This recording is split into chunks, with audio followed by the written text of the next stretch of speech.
लक्ष्मी सबसे ज्यादा प्रसन्न कौन से दिन होती है? जम के बोलिए जरा। शुक्रवार। तो शुक्रवार को लक्ष्मी सबसे ज्यादा प्रसन्न क्यों होती है? उसका प्रसन्न होने का कारण क्या था? लक्ष्मी जी के दो भाई थे, दोनों की शादी नहीं हो रही थी, दाता और विधाता, दोनों का विवाह नहीं हो रहा।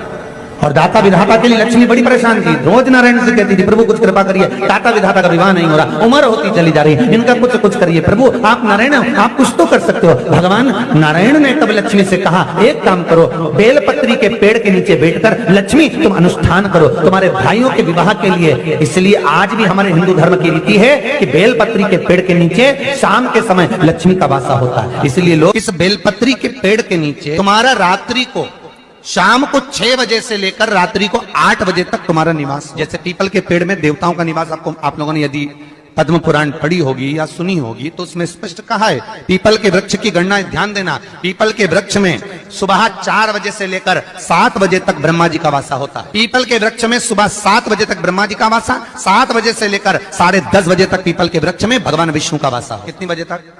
10:30।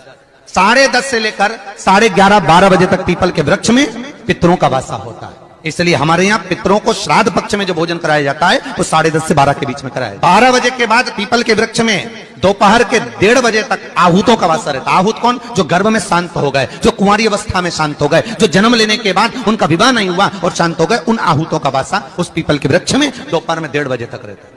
उसके बाद में प्रेतों का वासा चालू होता है। इसलिए दोपहर के समय पीपल के पेड़ की परिक्रमा नहीं। फिर शाम को 4 बजे से 7 बजे तक पीपल के वृक्ष में शंकर जी का वासा होता है। इसलिए शाम के समय पीपल की परिक्रमा नहीं। 7 बजे के बाद में पीपल के वृक्ष में रात्रि को 9 बजे तक कुबेर का वासा होता है।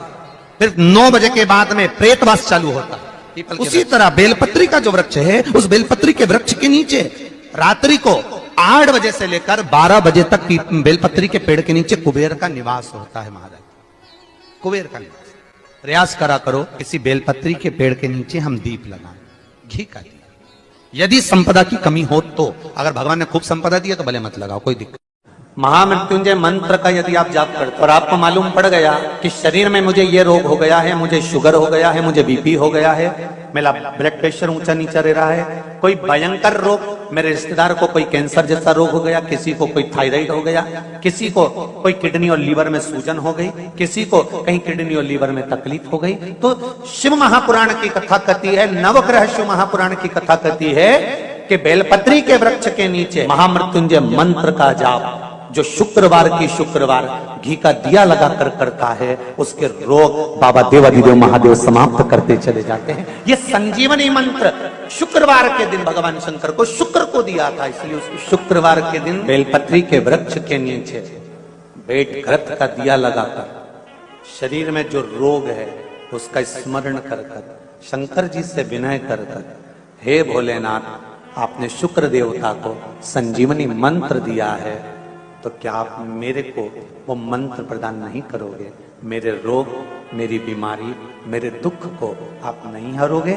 शिव से कहो, ये शरीर आपने दिया है और भजन करने के लिए दिया है, स्मरण करने के लिए दिया है, कीर्तन करने के लिए दिया है, तो संभालोगे भी आप। और बेलपत्री की ओर मुख कर कर घी का दिया लगाकर महामृत्युंजय मंत्र का स्मरण कर लेने पर धीरे धीरे धीरे धीरे धीरे धीरे वो रोग समाप्ति की ओर। शंकर भगवान को तुलसी नहीं केवल एक बैकुंठ चतुर्दशी के दिन चढ़ती है, वो भी रात्रि के समय पर 12 से 4। शंकर भगवान को तुलसी नहीं चढ़ती। पद्म पुराण कहती है कि शंकर भगवान के मंदिर के बाहर जो तुलसी का वृंद लगाया जाता है, शिव जी के मंदिर के बाहर जो तुलसी का पौधा लगा रहता है या लगाया जाता है, उस तुलसी के पौधे में जितनी मंजरियां लगती हैं, उस मंजरियों में जितने दाने लगते हैं, उतने दाने गिन लिए जाएं और उतने समय का बैकुंठ का वास उस मनुष्य को प्राप्त हो जाता है हमारा मृत्यु के बाद। कितना विचित्र बात है, शंकर को तुलसी नहीं चढ़ती, पर शंकर के दरवाजे के बाहर शिव के द्वार पर जो तुलसी का पौधा लगा है, किसी ने लगाया है, किसी ने रोपित करा है, उस पौधे में जितनी मंजरियां लगी हैं, उस मंजरियों में जितने दाने लगे हैं, उस दाने जितने हैं उसको काउंट करा जाए, उसके बराबर उतने ही 1000 वर्षों तक उस जीवात्मा को बैकुंठ का वास मिलता। क्यों? उसकी कथा भी यहाँ पर वर्णन। भगवान विष्णु सामने शंकर के बैठे थे और भगवान शिव ने जब सत्यनारायण नाम रख दिया था, तब भगवान विष्णु शिव से कहते हैं नारायण, भगवान शंकर से कहते हैं भोलेनाथ, त्रिकालदर्शी, कैलाशी, अविनाशी, हे मेरे सारे विग्रह के साथ में लक्ष्मी मेरे साथ में। बहुत ध्यान देना, मैं अगर नारायण रूप में हूं तो लक्ष्मी मेरे साथ में, मैं राम रूप में हूं तो सीता मेरे साथ में, मैं कृष्ण रूप में हूं तो राधा मेरे साथ, मैं रंगनाथ रूप में हूं तो गोदा मेरे साथ में लक्ष्मी सदा विराजमान है। पर आज आपने मेरा जो सत्यनारायण नाम रखा है, मैं अपना संग किसको ले? तब भगवान शिव ने कहा, जब बाहर निकले जो रोपित मिले बस वही आपको समर्पित हो। तुलसी का पौधा रोपित था, उस तुलसी के दल को भगवान नारायण ने अपना संग बनाया। और बहुत ध्यान देना, सत्यनारायण की कथा हो, चाहे भागवत की कथा हो, चाहे विष्णु पुराण की कथा हो, इन सभी कथाओं में सबसे ज्यादा प्रसाद की महत्वता नहीं है जितनी तुलसी के दल की महत्वता है। क्योंकि सत्यनारायण के साथ में हरि के साथ तुलसी का स्मरण। किस किस के घर में तुलसी का पौधा है? सबके यहाँ है? रख लो।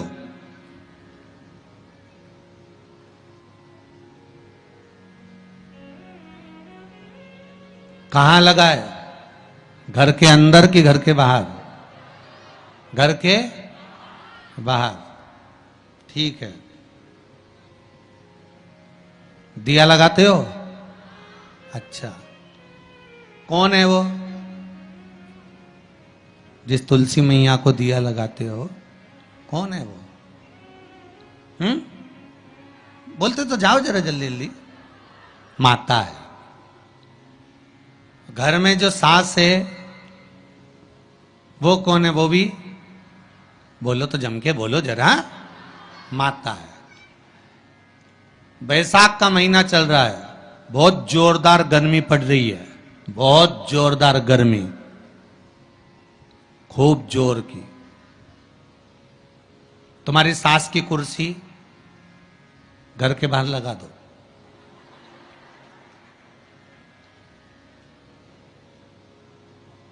कितने घंटे बैठ सकती है वो? बोलो जरा, जम के बोलते जाओ। यहां विश्वास की कथा चल रही है, भाव और श्रद्धा की कथा चल रही है। कितने घंटे बैठेगी वो? अरे 1 घंटा भी जाने दो रिजी जी हो। 15 मिनट ऐसी चिलचिलाती हुई धूप में वो बैठ जाए, बहुत कठिन बात, बहुत कठिन। तुम्हारे घर के दरवाजे पर तुलसी का क्यारा है, तुम उसको दिया लगाती हो, माता कहती हो, पूछती हो, पूजती हो। तुमने तुलसा महारानी से कहा, माँ बैसाख की गर्मी पड़ रही है, तेरे को गर्मी लग रही होगी, चल थोड़ी देर में तुझे अपने कक्ष में लेकर चलती हूँ, थोड़ी छांव में रख देती हूँ, तेरे ऊपर एक छत्र लगा देती हूँ, थोड़ा सा एक ब्लाउज का टुकड़ा पड़ा हुआ है, पीस पड़ा हुआ है, उसको मैं तेरे ऊपर डाल देती हूँ, जिससे तुझे गर्मी कम लगेगी। कभी विचार किया? पिनाया है सबने? ए झूठे लियो। पाटीदार जी गाड़ी लगाओ जरा, सबका घर चला। देख के तो आए कित्तों के घर में पिनाया है? अरे देखा देखी में काम बिगड़ जाता है। एक बार कक्षा 8वीं का पेपर था, बच्चों के लिए एग्जाम में लिखने को आ गया, दिल्ली की सबसे बड़ी मीनार का नाम लिखो। आगे वाले ने लिख दिया दिल्ली में कुतुब मीनार है, पीछे वाले ने आगे वाले का देखकर लिख दिया दिल्ली में कुतिया बीमार है। जितने बैठे हैं उसमें से 50, 100, 200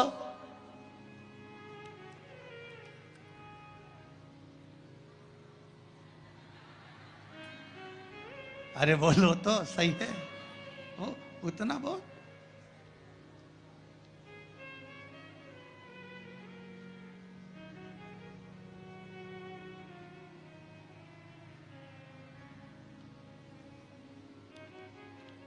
ये तो आपकी चित्तवृत्ति में आपको थोड़ा सा वो कहते हैं ना, एक पत्नी अपने पति के पांव छूती है, एक पत्नी अपने पति को प्रणाम करती है, और बाकी की जितनियों से पूछा गया क्या सब पांव छूती है? हाँ, तुरंत तैयार। अरे गुरुजी आओ, ये तो उसी में कहा लोग है ना, वो एक आप लोग गाते हैं ना, वो देवी जी की आरती, माता पिता का है इस जग में बड़ा ही सुंदर नाता, उसी में का हाल है पति पत्नी का है इस जग में बड़ा ही सुंदर नाता, बैठी बैठी पत्नी खाती, पति कमा कमा मर जाता।